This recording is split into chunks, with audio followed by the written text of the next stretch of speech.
Good evening, ladies and gentlemen, and welcome to another edition of What's Happening. I'm George Binns, and the guest tonight is one of the finalists in the Ward 3 primary. It's Kris Silverstein. Welcome, Kris. Thank you, George. It's Congratulations nice to be here. on getting through the primary. Thank you very much. And I guess we start off where we did the last time. Why are you still running? Well, why am I still running? You know, I love Beverly, and I want to give back to the city that has given my family so much. And I believe I bring experience and knowledge from my school committee experience and, you know, some necessary skills to be a city councilor. Yeah. You know, I've worked on half the city budget for the past 10 years. I've negotiated contracts with our teachers and other unions in the school district. We've had to make some really tough budget decisions along the way during some lean times, and we've got to, you know, have some successes as well in good times. For instance, cutting the kindergarten fee in half. I was present and able to help build that state-of-the-art middle school that our teachers and students are enjoying now, and I also have a solid relationship with state and city leaders and have done some advocacy work at Beacon Hill. And I think all of that wrapped up together makes me a good candidate to be a city councilor. Great. Now, we mentioned the last time you were here that you've been out knocking on doors and you got some insight as to what the constituents are concerned about. Mm-hmm. Anything new and different show up? Well, nothing really new, but I think I heard more clearly how much Ward 3 people want to have a voice at City Hall, how Ward 3 in general, and this is not everybody, but in general, many people feel like it's sort of a neglected part of the city. So I learned that whoever ends up in this city council position needs to be a really strong advocate. You know, when it comes to street paving and things like that, even if the perception is that we feel like we're sort of left out of the city, then maybe, you know, if our streets don't get paved but other streets in other parts of the city get paved, it feels like you're less than the rest of the city. And I don't think people should feel that way. I think we should be equal partners in all of this. And, you know, but I heard a lot of the similar issues that I knew about. You know, the streets need to be paved, and you know, we have a vaping crisis in our city among our youth right now. And it's kind of interesting being a sitting school committee member and knocking doors to hopefully become a city councilor, because people sort of vet their issues with me on both ends of that, city council and school committee issues. So, you know, I hear about the vaping more. I hear about the traffic around the middle school at 3 o'clock in the afternoon.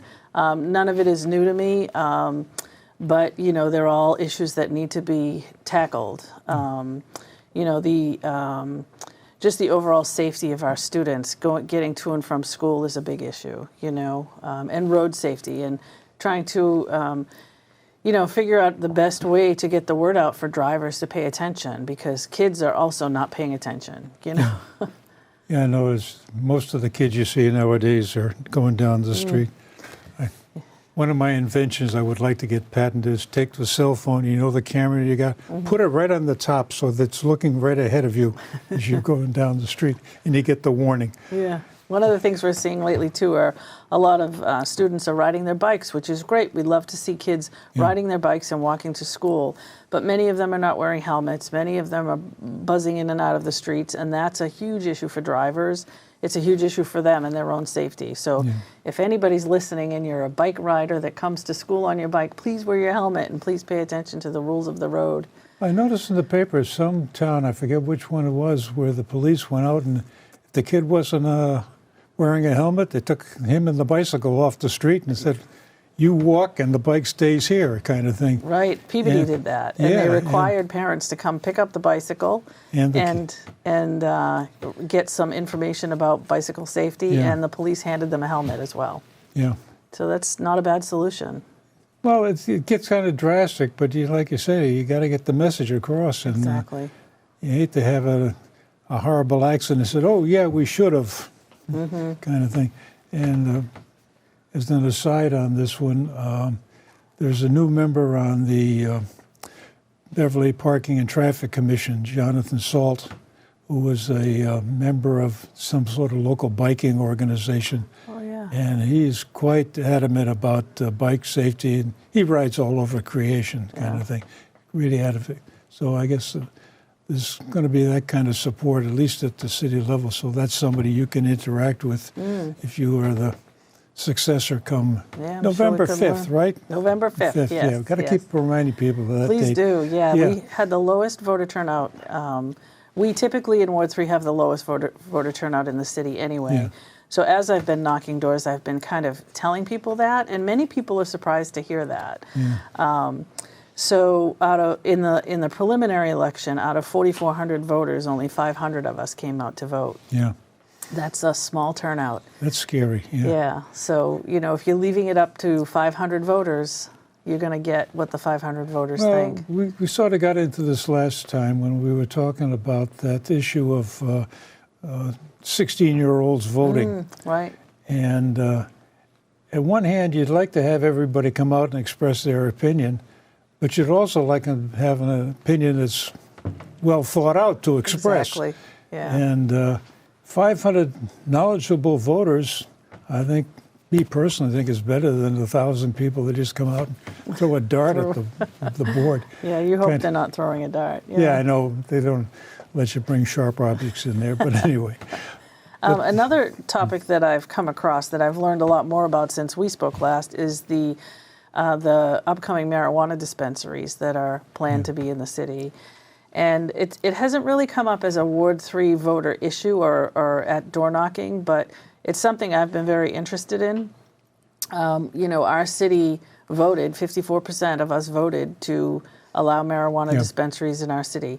So I've attended there are mandatory meetings that the people who are owning these dispensaries have to have.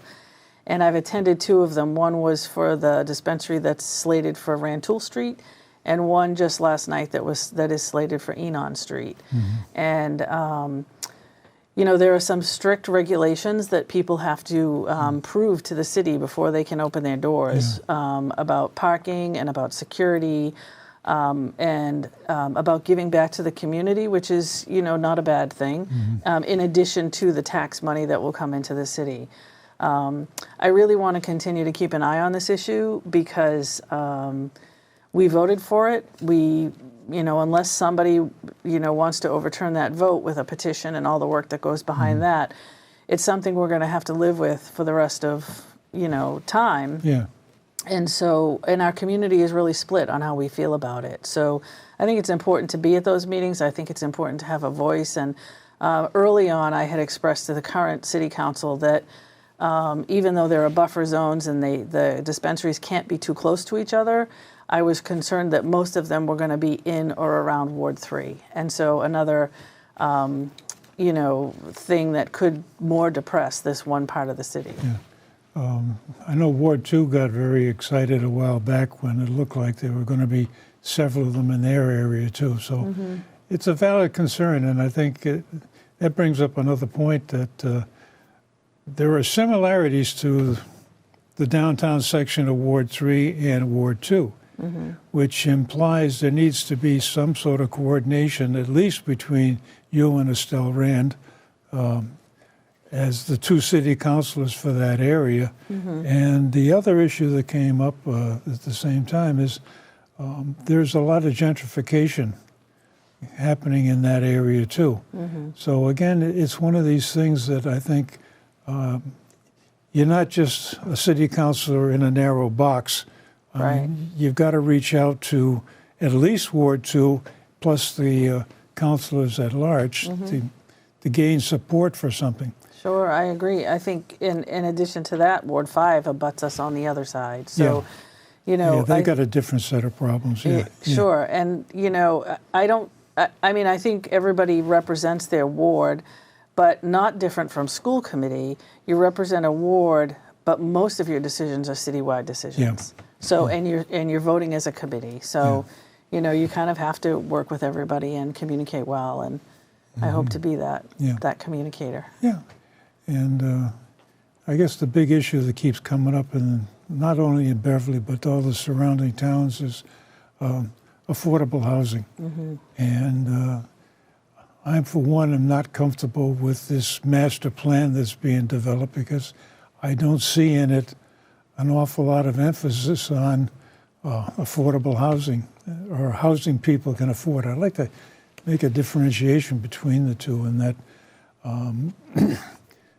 there is in Beverly an inclusion, a rezoning requirement that any developer puts up more than, I think it's 10 units, has to provide 12% of whatever it is as affordable housing, or meet the code for affordable housing. Right. And looking at some of those numbers, I don't think that there are a lot of people that are around here that could afford to live in some of those places. So there really has to be this other category of housing that people can afford based on the people who are actually working here. And I don't see how this is going to happen. I was wondering if in your discussions with some of the constituents who are knocking on the doors, anybody had any good ideas of what should we do about it and where should we do it? Yeah, you know, it's a hot topic for sure in Beverly. I think there are some ideas out there that could work for Beverly. You know, maybe accessory dwelling units that Salem is pursuing that would allow, you know, people to add to their homes and include, you know, stay with their elderly parents, or in my case, you know, my son could stay with us and have his own sort of section of the house. Right now we're in a tiny little house and, you know, he can't leave and live in Beverly on his own right now on his salary, you know. So the other issue around it is not only how high the rents are, but also how high it is, how out of control the prices are for houses. So if we did either accessory dwelling units or what's called middle housing, where, you know, you could bring affordability and families would have other options, it would be more sort of like townhomes or things like that. I think, you know, it's desperately needed. I think our seniors are going to get pushed out of their homes eventually if the things keep going the way they're going. And if we don't have an option for seniors, then we won't have turnover in the housing stock anyway. So Say so again much. what these middle housing is about. So It's a different term I to learned me. this from Aaron Clausen, the city planner, and he was talking about how they're not single or multi-family houses, but they're more like duplexes, and they can serve as starter homes for people. So, you know, but again, it would take, you know, development and putting them somewhere, you know, but maybe it's something that's, you know, in place of, you know, the big condos that are being built everywhere, or at least on Rantoul Street right now. He also talked about this other idea called great estates that allow for historic buildings to be reused for more living space. I don't know what we have for stock in historic buildings in Beverly right now that would work for that, but it's an interesting idea. It's another thought. You know? That this whole issue, I think, is probably the premier concern of lots of people that think about the character of Beverly and how it's going to change if all we do is keep building more on Rantoul Street. And I feel somewhat sympathetic towards the preservationists that, you're going to lose these two buildings, but they've been derelict for years and slowly deteriorating. Right. And I'm not sure what you're saving by trying to preserve them. And at the same time, as far as I'm concerned, the cat got out of the bag once they made the decision years ago to allow 70-foot zoning so you could put up, I guess they're penthouses on top of the Edward School when it got converted to condos. Oh, right, yeah. And since then, 70-foot zoning is the standard. Yeah. And they're cheating a little bit on the Depot 2. I think they're up to 72 or 76 feet or something like that. But in that ballpark. Yeah. And that area, I think it's fait accompli that Depot 2 is going to go through. Yeah, it's just unfortunate the way it happened. That you know how it came to this point where, you know, the developer earned tax credits to based on historic value, and then planned to take down the same property and build big there. I think really what's sort of sad about that whole thing is that the new building won't include enough history. So the people, the preservationists who are really concerned about that, you know, and I agree, we're losing history there, and you can't get it back once you lose it. Yeah. And I think that, you know, once that building is up, what once stood there is not going to be any reminder. No. Yeah, of of how that area once impacted Beverly and the people coming into Beverly and you know, working in and out of Beverly. Yeah, and I got into a discussion with one of the guys at the Y who was talking about how Beverly and the Gold Coast along from here to Gloucester kind of thing was really the area that the well-to-do came, and he was telling me about I guess it's part of maybe Ward 5 or Ward 3. There used to be a big garage where they would park the cars for the winter while the wealthy went back to New York City. And, wow. Yeah, so there's a lot of history in this town. I think that's one of the things that really doesn't get played up very well. Yeah, we got a historical museum, and everybody talks about Fish Lake Hill, and but there's a lot more going on that just doesn't resonate with the people, and as a result, I think the preservationists have a hard time justifying what they're doing, and it doesn't bring in tax money, so it doesn't attract a lot of attention downtown. Unfortunately, yeah. So I think that's an area that I think I need to understand how you feel about how do you balance the need for taxes versus, because on the school committee, I remember when I was on the school committee, you'd take every cent you could get your hands on, you could spend it all, and then much more. And then more, yeah. And at the same time, people look at this thing, every year we get a tax increase up to the maximum, and yeah, we've got a $12 million kitty that they have a fancier name for it than kitty, but reserve or reserve fund like that, which is nice to have. And now we're going to spend $27 million on a new police station. And so, how do you balance this in your mind? I don't have a magic answer for that. I think that I don't know if building more buildings is the only way to bring in revenue to the city. You know, I think we should look to other communities that are finding other ways. The unfortunate thing for Beverly is we don't have a mall, or we don't have, you know, a lot of commerce that way. Yeah, I think it's a topic that is going to deserve a lot of attention and a lot of homework, and figuring out what are some better ways to bring in revenue besides, you know, putting more. We're going to run out of space on Rantoul Street for sure anyway. Yeah. I think if we already haven't, you know. Yeah. Yeah, I can't imagine putting anything else up on Rantoul Street. In fact, I mentioned the last time that Rantoul Street ought to have a market, and it hasn't got one. You know? Yeah.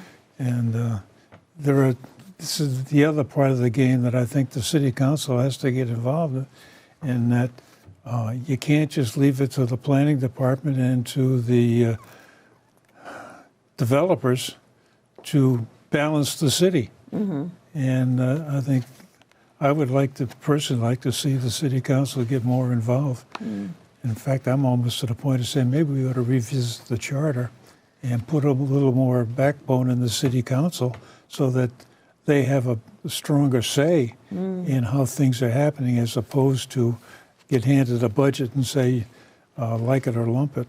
So come January, we will be in one of those years that ends in 0, that we are allowed to open the charter again if there's a group of citizens who are willing to do that work. And there are things in the charter that I've been interested in taking a look at for a long time. For instance? The terms that we serve as elected officials. Right now, the way it stands, we are at the risk every election year of having a brand new city council and school committee. And I can tell you from experience that the first year on a school committee is, it's a learning year, you know? And then halfway through your second year, if you have an opponent, then you're launching a campaign. Yeah. So now you're trying to work on a campaign and work on school committee at the same time. And then within 6 months, your term is over. So I would love to see us have at least 3-year terms. Yeah. And I would also love to see us stagger those terms so that not everybody turns over at the same time, or the risk of that isn't happening. Yeah. Because I can also tell you that, you know, this last term for me on the school committee, I stayed specifically one more term because we needed to hire a superintendent. And nobody on the sitting school committee had hired a superintendent before, and I had been part of 3 searches. So I really wanted to lend my knowledge and experience for that and be part of making that happen. And not that anybody can't learn it, but you know, it's a lot of work. Yeah. And if you have the experience, it certainly helps a lot. You know, if you know who you need to find, and well, as far as, you know, a search firm to help you, and whether or not the committee wants to do that, and how much do we want to pay for that, and how much, you know, outreach to the community are we doing, and you know, it's a lot of work. And you know, as a person who wants to do the work, I'd rather be doing the work than campaigning. Yeah. You know, so Way back when it used to be a 4-year term on Really? the school. Yeah. Huh. That's when I was on it. So how did you feel about a 4-year term?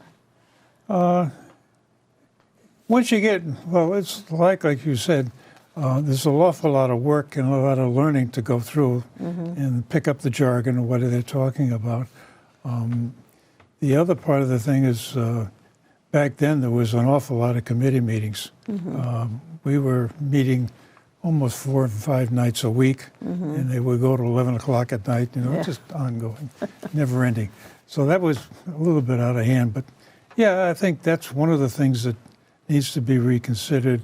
How do you maintain the continuity, or at least some of the smarts that has been developed over election times?